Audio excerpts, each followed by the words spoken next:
Hola, te damos la bienvenida al Camino del Mendigo. Soy Edilberto Ramírez, predicador y consejero cristiano.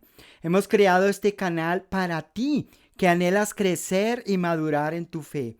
Y además deseas conocer con más profundidad las enseñanzas de nuestro Señor Jesucristo. Estamos seguros de que la palabra de Dios, bien aprendida y practicada en el Espíritu Santo, libera su poder transformador y cambia totalmente la vida del aprendiz de Cristo. Acompáñanos y sigue con nosotros los pasos que nos llevan a la vida eterna. Esto es el camino del mendigo. La enseñanza que escucharás a continuación hace parte de una serie sobre el Sermón del Monte que estuvimos dando vía Zoom y Facebook en el 2020 en plena pandemia. Estamos desarrollando los conceptos del reino de Dios. En este capítulo conectaremos la pobreza espiritual con la debilidad o incapacidad para vivir el reino de Dios con esfuerzos humanos.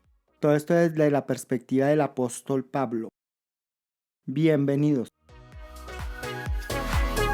Bueno, Padre Santo, pues te damos tantas gracias, Señor, por esta tarde. Te damos gracias por la tecnología, porque permite que nos conectemos, porque podamos, a pesar de que muchos no podemos, mejor dicho, todos, no muchos, sino todos, no podemos estar juntos, pues la tecnología nos ayuda a vernos, a saludarnos, a compartir un poquito y de alguna manera tú usas esto para mantenernos conectados y también para conocer nuevos hermanos y entender que tu reino es algo muy, muy grande, Señor. Queremos pedirte que por favor nos guíes, que tu Espíritu Santo nos acompañe, Señor, que nos ayudes a entender lo que para nosotros no es fácil, que abras nuestra mente y nuestro corazón para entender tu palabra y podamos con nuestras vías pues responder a lo que vamos entendiendo. Gracias por tu amor y tu misericordia. Gracias por darnos tanta fe en este tiempo de dificultad para la humanidad. Y gracias por nuestro Señor Jesús. Y en nombre de Él te oramos y te pedimos. Amén. Bueno, muchísimas gracias a todos por estar por acá. Habíamos hablado el lunes de que hoy vamos a tratar como de mirar el concepto de pobre en espíritu como de una manera más global. Pensaba, o sea, meditando estos días en el concepto y cómo me daba cuenta de que en la Biblia el hombre es presentado, el ser humano es presentado como alguien incapaz, como alguien débil. O sea, desde el principio, desde Génesis, nos damos cuenta que Dios fue el que nos creó. O sea, nosotros no nos creamos a nosotros mismos. O sea, nosotros no podemos hacer absolutamente nada sin Dios. Entonces debemos recordar que estamos estudiando el Sermón del Monte y que estamos estudiando conceptos en un principio, que digamos, para mí es supremamente importante entender esos conceptos en el nivel del corazón, ¿sí? Y para entenderlos en el nivel del corazón, creo que tenemos que ser conscientes también de la necesidad de que echemos raíces, o sea, donde más la palabra de Dios menciona el mismo tema para que eso vaya calando cada vez más profundo en nosotros y no se quede como una clase, sino como algo que tiene que hacer parte de nuestra manera de pensar y de nuestra manera de vivir. Por eso vamos tan despacio. Mi interés no es que tengamos la información. Mi interés es que la entendamos y que desde la comprensión en el corazón de lo que enseñan las escrituras, pues vivamos nuestra fe en Cristo. Entonces, para algunos es difícil esta manera como de enseñar y también la manera de aprender. O sea, les pido que me acompañen a la Biblia en Mateo 5, en el versículo 3. Ahí dice Jesús: dichosos, bienaventurados o felices los pobres en espíritu, porque el reino de los cielos les pertenece. Ahora voy entendiendo que también ese concepto incluye la debilidad, nuestra incapacidad. De hecho, pareciera que el apóstol Pablo lo entiende como debilidad. y él vive como esa persona débil. Entonces quiero leer algo que compartí en una reunión anterior, que lo leí en Primera de Corintios.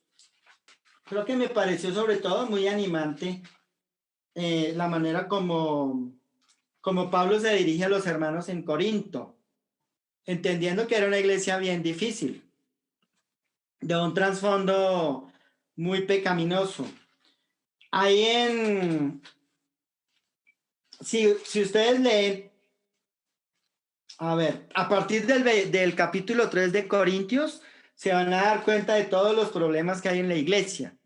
O sea, esta carta es diferente, por ejemplo, a la carta de los Efesios, donde en los Efesios dedica 4 capítulos y medio a tratar como la doctrina, y de ahí en adelante hasta el 6, como 2 y un poquito, a tratar la conducta, el comportamiento o el carácter de los discípulos de la iglesia en Éfeso. Acá en 1 Corintios es al contrario, o sea, habla muy poquito del principio de la doctrina y luego empieza a tratar los problemas de la congregación. Entonces dice el apóstol Pablo en 1 Corintios 1:1.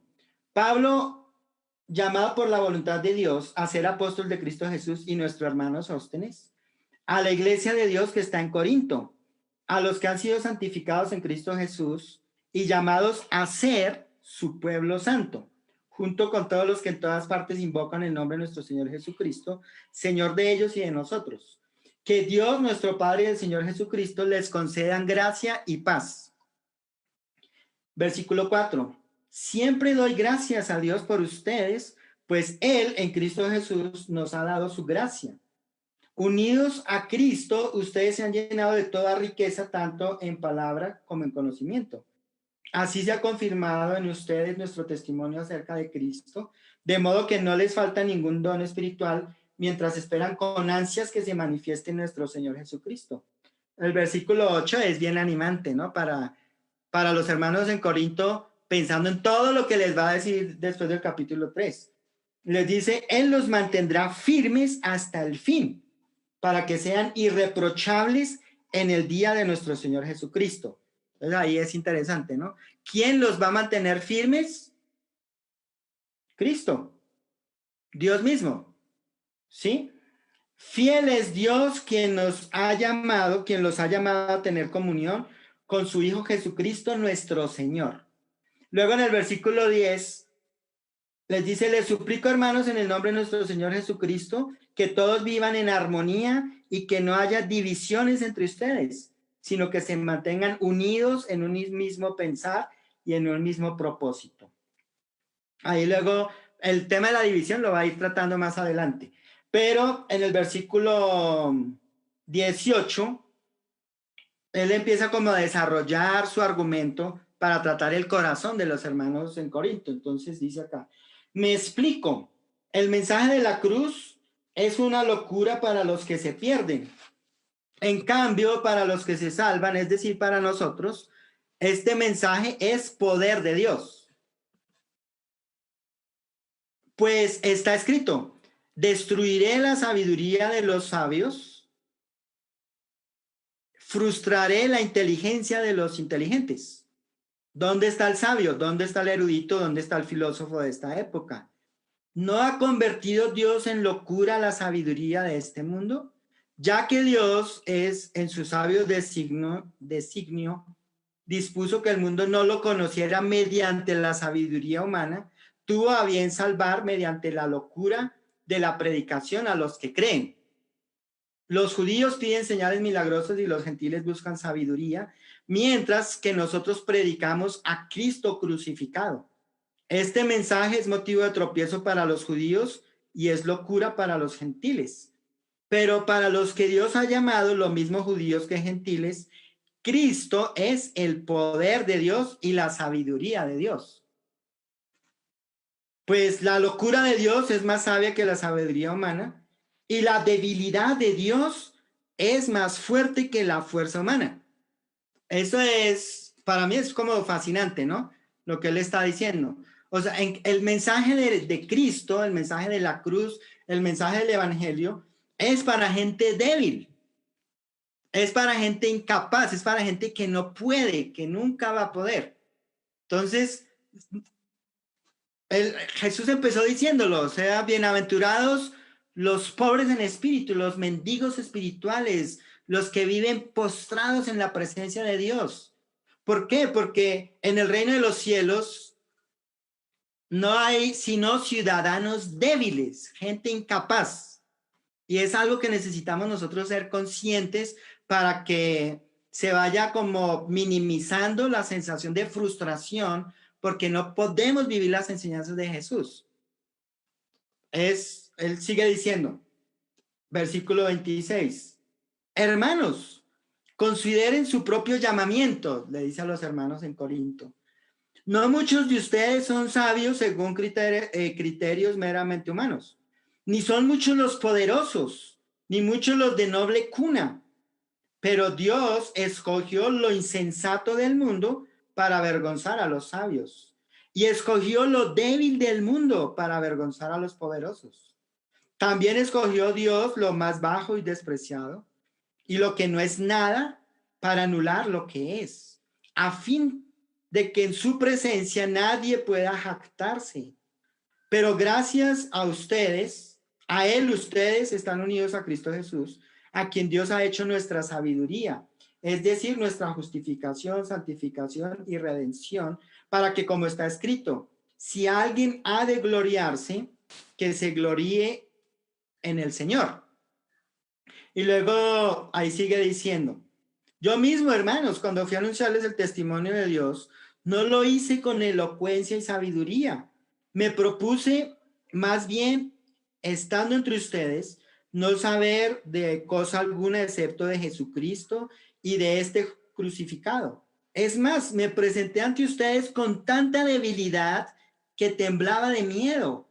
No les hablé ni les prediqué con palabras sabias y elocuentes, sino con demostración del poder del Espíritu, para que la fe de ustedes no dependiera de la sabiduría humana, sino del poder de Dios. Eso me parece a mí increíble. O sea, el tema de la debilidad del ser humano es algo que está en toda la Biblia, ¿sí? O sea, ese tema de la pobreza espiritual no solo lo vamos a encontrar en Mateo 5:3. Cuando entendemos el concepto, cuando entendemos lo que Jesús está diciendo, lo vamos a ver y se va a desarrollar en nosotros y vamos a encontrar esperanza porque al igual que los hermanos en Corinto, nosotros no tenemos la capacidad de vivir el reino de los cielos en nuestra propia fuerza. No podemos. Necesitamos de la sabiduría de Dios, que es Cristo. Necesitamos del poder de Dios en el Espíritu Santo, que es Cristo. O sea, no podemos. Necesitamos de la gracia, del amor de Dios que se expresa en Cristo y en la cruz. Porque mientras vamos avanzando en nuestro carácter, pues vamos a seguir pecando, vamos a fallar, nos vamos a caer. Pero en Cristo vamos a ser, seguimos siendo levantados, seguimos siendo perfeccionados. Entonces, imagínense, si entendemos esto, cada vez vamos a tener más paz al entender que está bien ser débiles.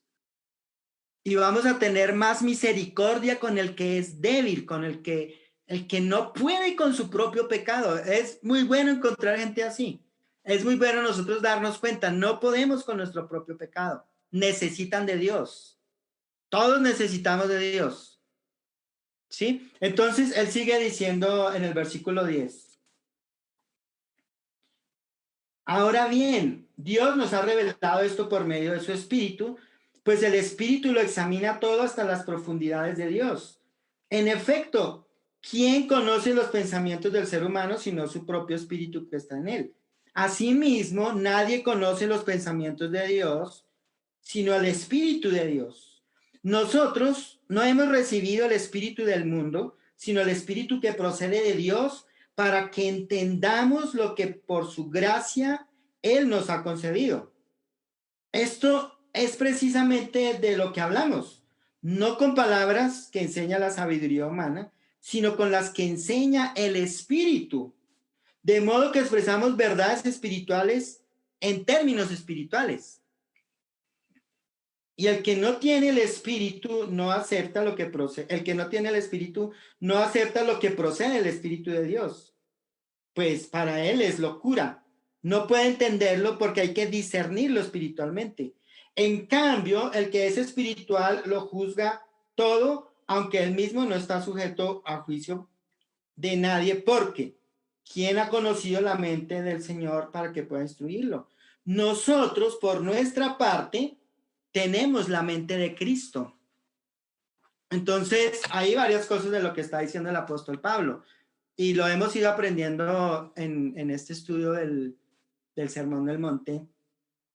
Lo que nosotros vemos en la superficie de las escrituras, eso es como cuando uno va al mar.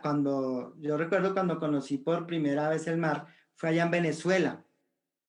Y uno dice, por fin conocí el mar, porque ve el agua por encima, y si va en una lancha puede ver una partecita del agua ahí por encima. Pero el mar es inmensamente grande, inmensamente profundo. Entonces, decir que porque vi el mar en un pedacito de un país, conocí el mar, pues la sensación es bonita, pero realmente no lo conocí. Es tan profundo que terminará mi vida y no lo conoceré. Si me pongo un traje de buceo y empiezo a sumergirme, pues voy a descubrir cosas que nunca he visto. Y yo no he tenido esa oportunidad de poder sumergirme en el mar y ver lo que hay ahí dentro. Con la palabra de Dios pasa algo similar. O sea, lo que leemos nosotros por encima es la superficie de lo que Dios quiere mostrar, ¿sí? Pero todo esto que Dios enseña tiene raíces, o sea, tiene raíces profundas en el Antiguo Testamento, tiene un tronco en el Nuevo Testamento, y nosotros seremos su fruto, o sea, nuestras vidas serán la evidencia de que esa palabra tiene vida y poder, de que realmente producirá algo en nosotros. O sea, la evidencia del Evangelio no la vamos a encontrar en lo que sabemos.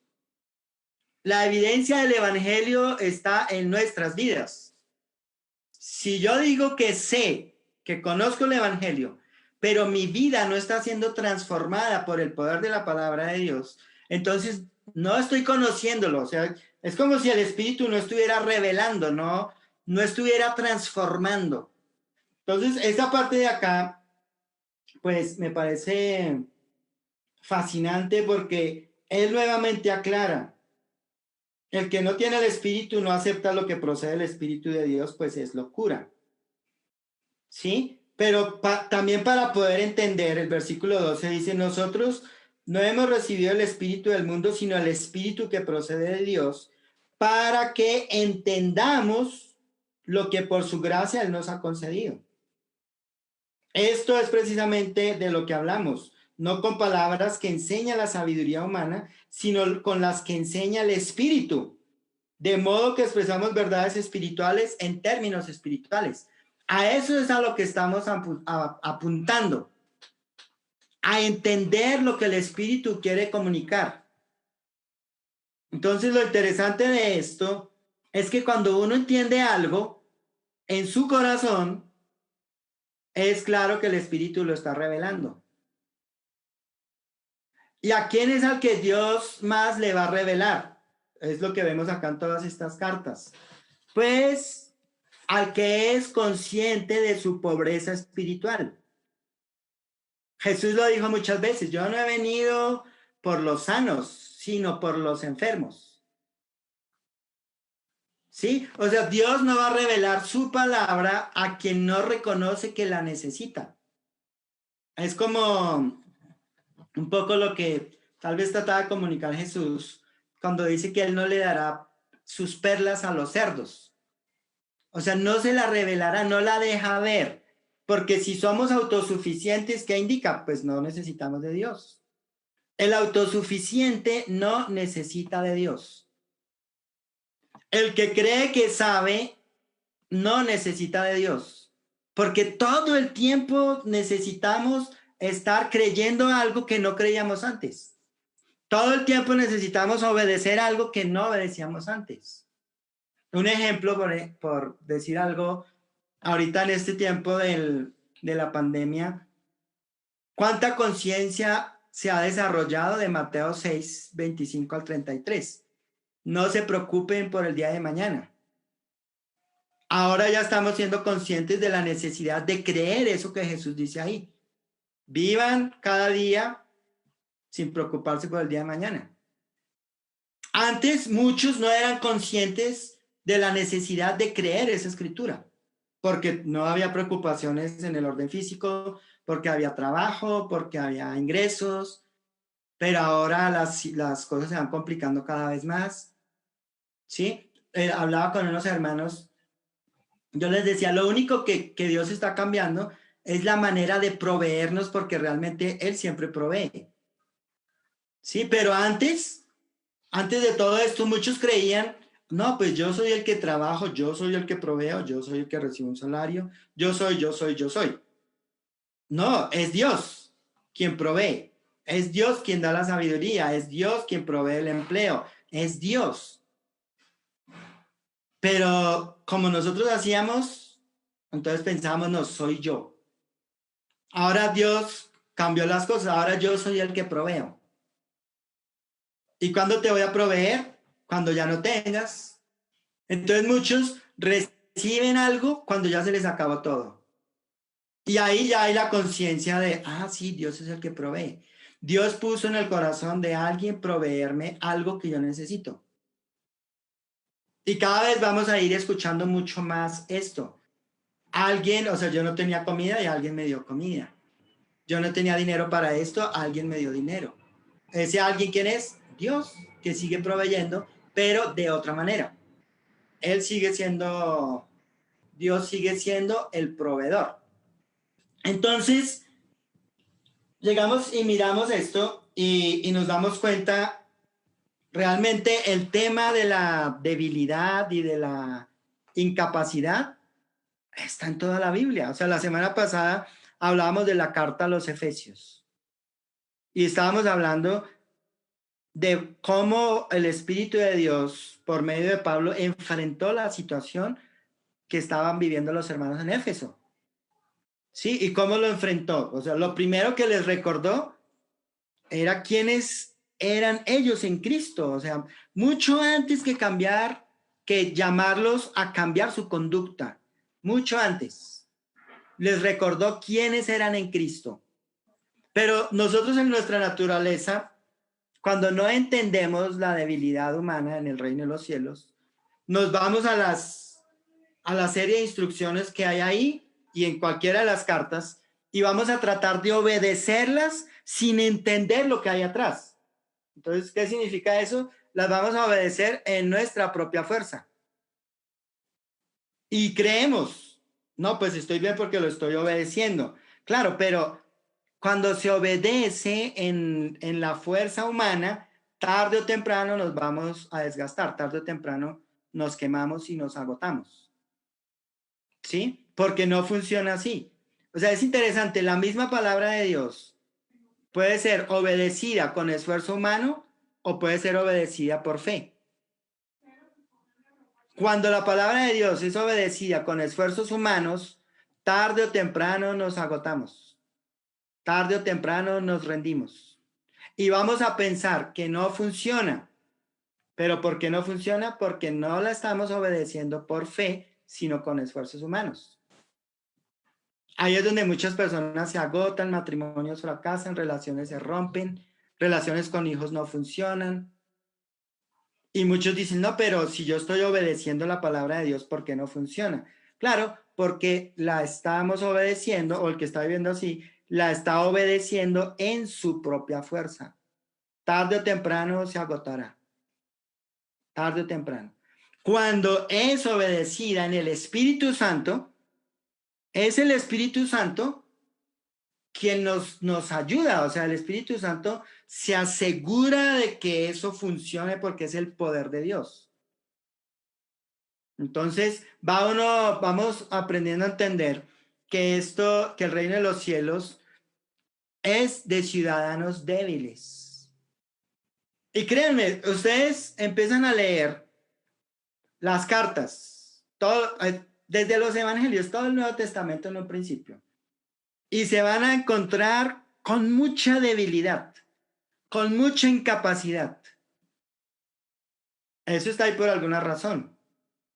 O sea, las cartas no fueron escritas para iglesias fuertes, fueron escritas para iglesias débiles, para hermanos que estaban pasando necesidad espiritual, para hermanos que les faltaba conocer de Dios, que necesitaban más fe, que necesitaban entender quiénes eran delante de Dios. No eran personas fuertes. Entonces, llegamos y miramos todo esto en el Nuevo Testamento, pero ¿qué pasa cuando nos vamos al Antiguo Testamento? Pues nos vamos al libro de Génesis y esto es como un panorama general. Pero desde la creación del mundo, Dios se aseguró de que el ser humano entendiera, tú no podrías existir si yo no te creo. O sea, nosotros no somos capaces de crear vida. O sea, el ser humano no puede crear seres humanos. Ninguno de nosotros podría decir que nació de la nada. Sí, o sea, todos nosotros somos, como seres humanos, también creación de Dios. Pero Dios nos creó para tener una relación con Él. Y nos creó a su imagen y semejanza, o sea, en el principio nos creó santos, el ser humano fue creado como alguien santo, fue diseñado para vivir en su presencia. Con la caída del ser humano todo eso se pierde. Entonces ya después nacemos separados de Dios, eso lo miraremos cuando hablemos un poco más de la carta a los Efesios, pero nacemos separados. Pero cuando miramos la historia, llegamos por ejemplo al tiempo de Noé, y ya Dios que está mostrando, el ser humano es incapaz de salvarse a sí mismo. O sea, Dios, dice la escritura ahí en Génesis 5, que Él determinó que la humanidad sería destruida y que solo se salvaría la familia de Noé. ¿Cómo? Si seguía las instrucciones que Dios le daba. O sea, si Dios llega con Noé y le dice, mira Noé, yo voy a destruir en tantos años la humanidad. Mira a ver cómo te las arreglas para que te salves. Yo quiero que te salves, pero tú mira cómo haces. Pues Noé se muere porque ¿quién le dio la instrucción para construir el arca? Dios. O sea, él no se hubiera salvado, su familia no se hubiera salvado sin la ayuda de Dios. Entonces ahí encontramos ese concepto de incapacidad del ser humano para salvarse. Luego vemos la elección de Dios de Abraham, Génesis 12. ¿Y qué le dice Dios? Le da una promesa de que le va a dar una descendencia y lo va a llevar a una tierra que es muy diferente a la tierra donde él está viviendo. Y Abraham decide creerle a Dios y lo sigue. Pero cuando Abraham peca y a causa de sus errores vienen problemas, ¿qué hace Dios? Lo salva. Entonces lo primero que hace Abraham cuando es llamado, le dice a la esposa, mira, si llegan a preguntarte, tú tienes que decir que eres mi hermana, no que eres mi esposa, porque me pueden matar.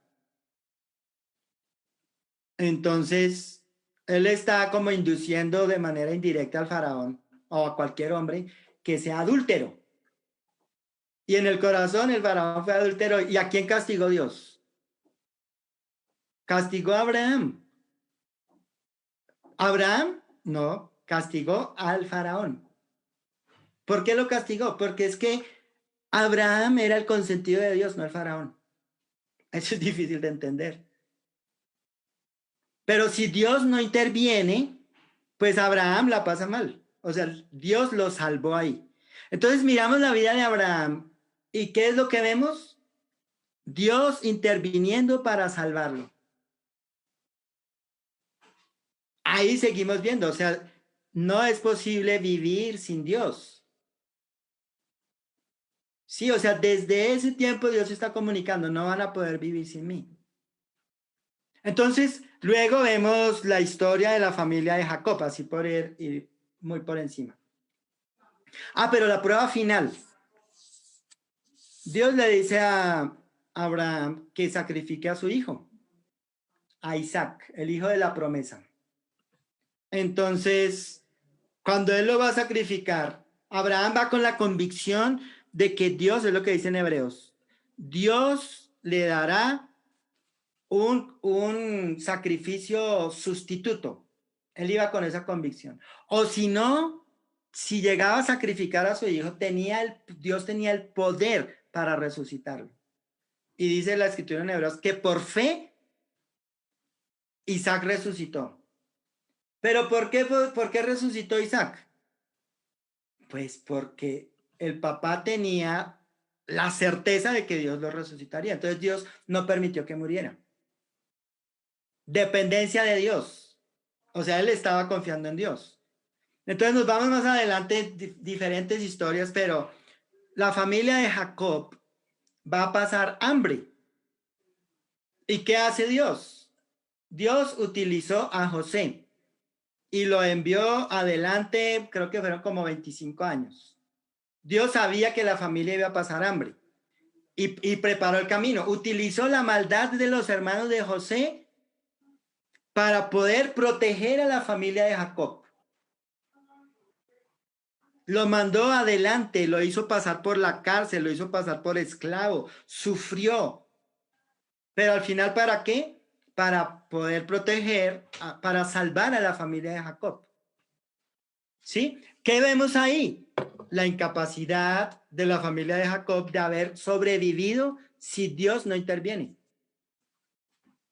Si Dios no interviene, ellos mueren de hambre. Si José no va delante de ellos, ellos mueren de hambre. No tenían esperanza. Pero de la mano de Dios, ¿Dios qué hizo? Pues Dios es fiel a su promesa y los estaba protegiendo. Luego llegan a Egipto y duran 40 años, no, 400 años como esclavos. ¿Qué es la lección ahí? Ellos no hubieran podido liberarse sin la intervención de Dios. Dependencia, debilidad, incapacidad. Ahí está el mensaje. No hubieran podido. Ahora, Dios tiene que intervenir y con un despliegue de poder impresionante los libera. Los libera, o sea, y los quiere llevar a una tierra muy diferente a donde ellos están, donde la leche y la miel fluyen como el agua, dice la escritura. Dios interviene y los saca de la esclavitud en Egipto. Ellos no hubieran podido en su propia fuerza, en su propia sabiduría salir de Egipto, no hubieran podido. Incapaces totalmente, incapaces. Ahora, Dios luego los lleva al desierto y en el desierto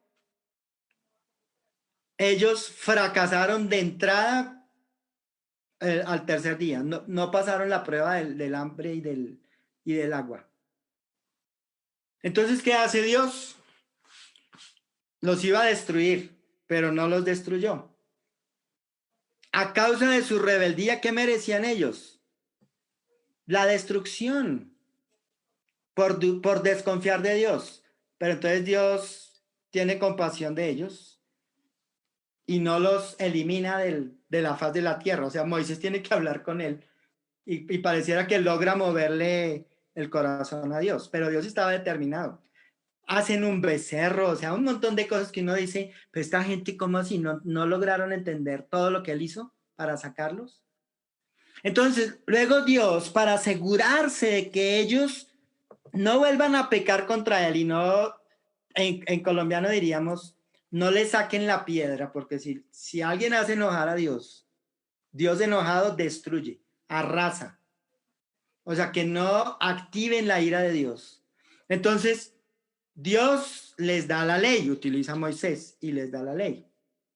¿Para qué? Ahí en Levítico dice para que sean santos como Él es santo. Ese es el propósito de la ley. Entonces miramos la ley y ¿qué vamos entendiendo? Ellos no podrían vivir en santidad sin la ayuda de Dios.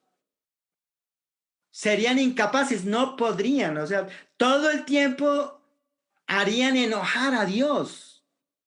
Porque habían vivido en Egipto y habían aprendido a vivir como paganos, no como un pueblo apartado para Dios. ¿Sí? Entonces, seguimos viendo y ellos llegan y conquistan la tierra prometida. Pero ¿quiénes conquistaron la tierra prometida? Los mansos. Ahí toma sentido cuando Jesús dice, bienaventurados los mansos porque ellos heredarán la tierra. ¿Cuáles fueron los mansos? Pues los que eran niños o adolescentes cuando salieron de Egipto. Los que nacieron en el desierto. Los que no se rebelaron contra Dios. Ellos conquistaron la tierra prometida. Pero cuando llegan a la tierra prometida, ¿qué le dice Dios a Josué? Esfuérzate y sé valiente para obedecer todo lo que yo te he mandado por medio de mi siervo Moisés. ¿Qué le está diciendo? Depende de mí. Depende de mí en lo moral. O sea, confía en lo que yo enseño y yo me hago cargo de lo demás. Entonces, ¿qué hizo Dios? Pues de entrada le ayudó a tener a Josué la victoria sobre Jericó. Y entraron y conquistaron. Pero ahí está, o sea, sin la ayuda de Dios, ellos no hubieran conquistado Jericó. No hubieran conquistado la tierra prometida, no hubieran fracasado. ¿Qué es todo eso? Son imágenes de la incapacidad del ser humano para vivir en la voluntad de Dios. O sea, necesitamos de la ayuda de Dios todo el tiempo. Entonces, luego, ¿qué pasa en la época de los jueces? Pues Josué se le olvidó que tenía que enseñarle la palabra de Dios a la siguiente generación. Y ellos se alejaron de Dios. Y como Dios ya les había dicho en Deuteronomio 28, 27 y 28, ya les había hablado del castigo que tendrían si desobedecían, pues Dios, ¿qué hizo? Él fue fiel a su palabra y los castigó. Entonces, todo lo que vivimos en el tiempo de los jueces, lo que se ve ahí, los israelitas empezaron a sufrir, sufrían mucho. ¿Qué hace Dios? Va en la medida, o sea, cuando ellos están en el límite del sufrimiento, entonces Dios les envía un caudillo. Entonces ahí está Gedeón, Jefté, Sansón. Ellos son como los más famosos. Pero Dios tiene que levantar hombres para que los liberen de la esclavitud o del problema que están viviendo y demostrar que solo Él puede liberarlos. Solo Él. Y es interesante, pero ¿qué tipo de hombres usa? Hombres débiles. A mí me impacta Gedeón. Señor, pero es que yo soy el más pequeño, de la tribu más pequeña, la familia más pequeña, el clan más pequeño, yo no sirvo para nada. Y Dios le dice, no, pues es que así es que yo te necesito. Porque cuando yo haga algo, pues como tú dijiste que no sirves, pues va a ser claro que yo lo hice. Entonces, pero Dios le dice, podrás hacerlo porque yo estaré contigo. Sí, o sea, miramos la Biblia así, ¿qué encontramos? Un Dios poderoso tratando de hacer cosas en medio de personas débiles e incapaces. Personas llenas de limitaciones. Cuando llegamos a Mateo 5:3, ¿qué encontramos? Lo mismo, el corazón de Dios no ha cambiado. Jesús dice, bienaventurados los pobres en espíritu, porque el reino de los cielos les pertenece.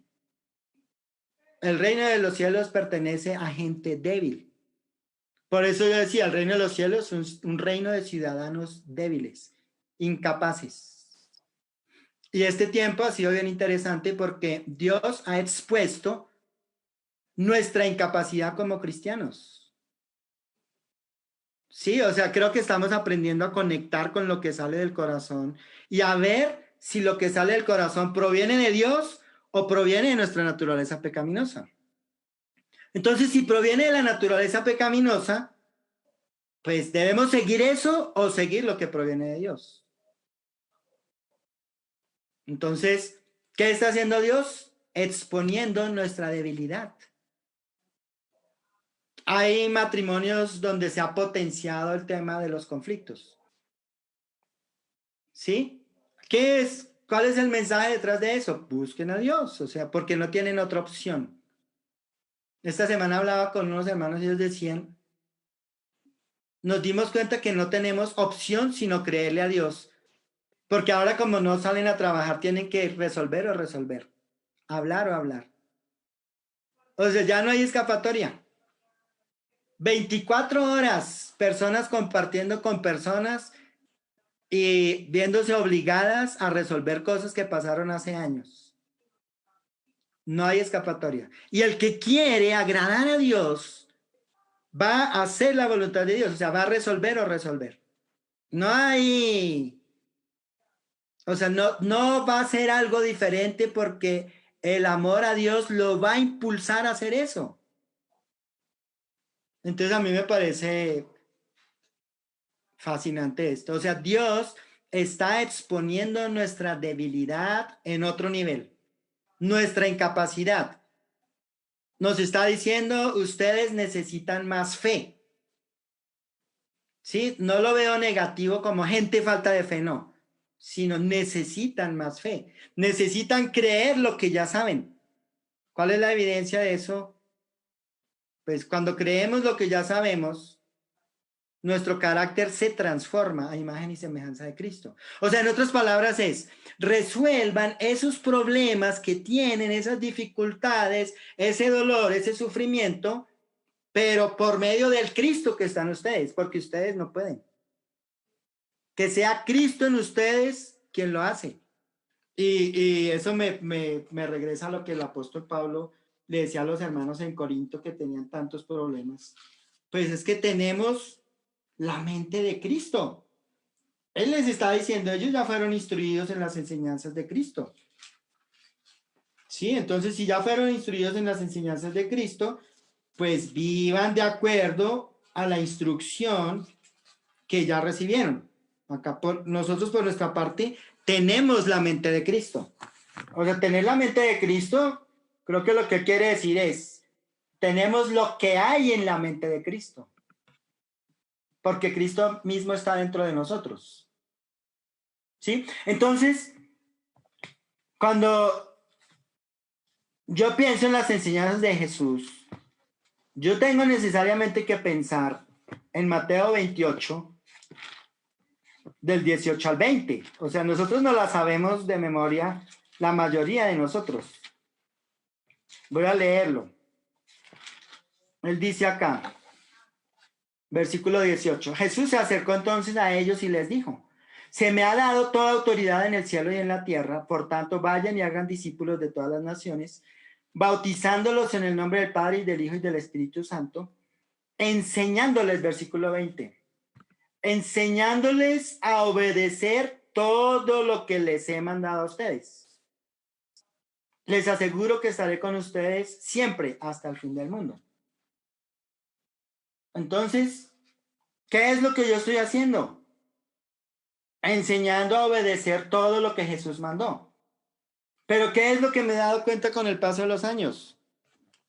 Que muchos no conocen las enseñanzas de Jesús como Jesús las enseñó.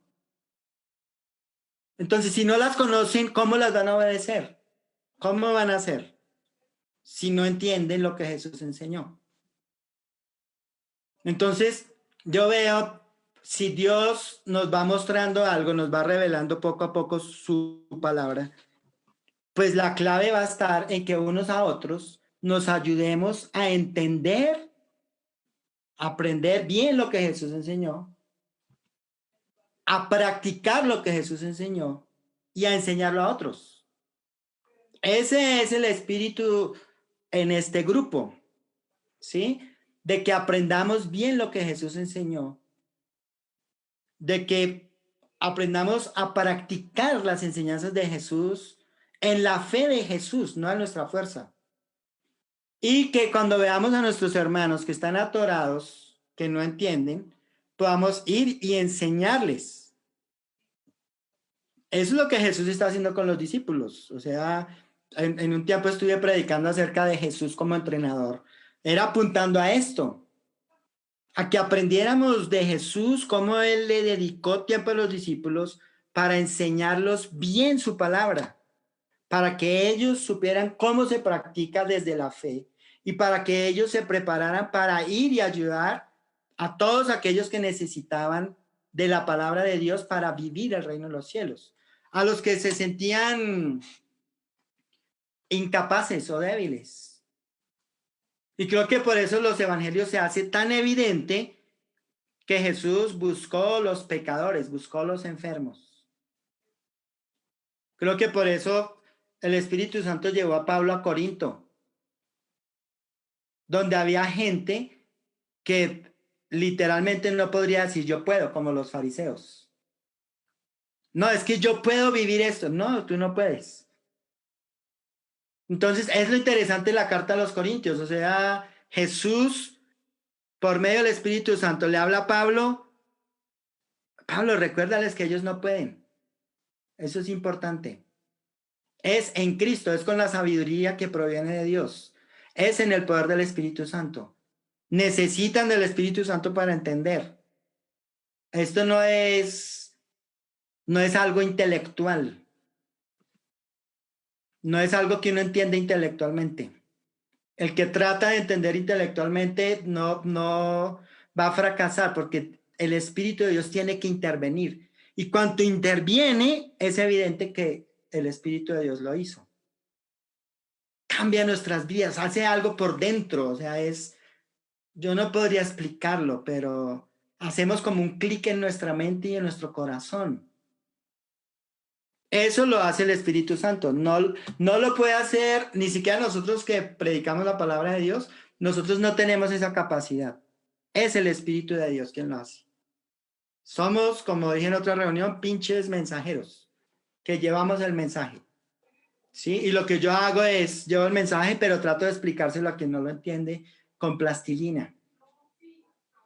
Pero yo estoy seguro que el que entienda con plastilina, y créanme que lo que entiendan en el momento de entender es solo el principio, ya de ahí en adelante cada uno seguirá echando sus raíces. Y Dios le dará más sabiduría y más comprensión. Y hará dentro de cada uno lo que Él quiere hacer. Amén. Muchas gracias por escucharnos. Tus reflexiones son muy importantes para nosotros. Solo te toma un par de minutos escribir. No olvides dar me gusta, activar la campanita de notificaciones y compartir esta enseñanza con otros. Hasta pronto.